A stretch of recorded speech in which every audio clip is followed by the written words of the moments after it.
السلام علیکم محترم ناظرین و سامعین، امید ہے آپ خیریت سے ہوں گے۔ جیسا کہ گزشتہ ویڈیو میں بھی بتایا گیا تھا کہ برسات 2026 کی شجرکاری مہم کا آغاز کر دیا گیا ہے۔ یہ شجرکاری مہم بڑے زور و شور سے جاری و ساری ہے۔ پورے گجرات شہر میں مختلف جگہوں پر پودے لگائے جا رہے ہیں۔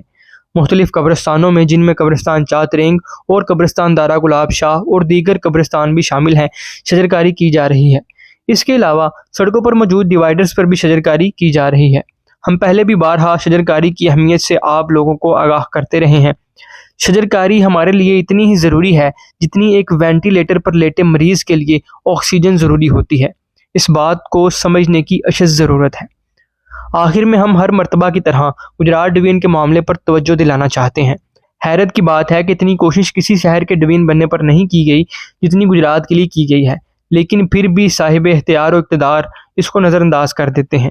گجرات کو ڈویژن بنانے کا فیصلہ میرٹ پر کیا گیا تھا، اسی لیے ہم حکومت وقت سے مطالبہ کرتے ہیں کہ گجرات ڈویژن کو فی الفور فعال کیا جائے۔ ڈویژنل دفاتر کو تعمیر کروانے کے ساتھ ساتھ RPO اور کمشنر کو بھی تعینات کیا جائے۔ یہ گجرات کے لوگوں کا حق ہے۔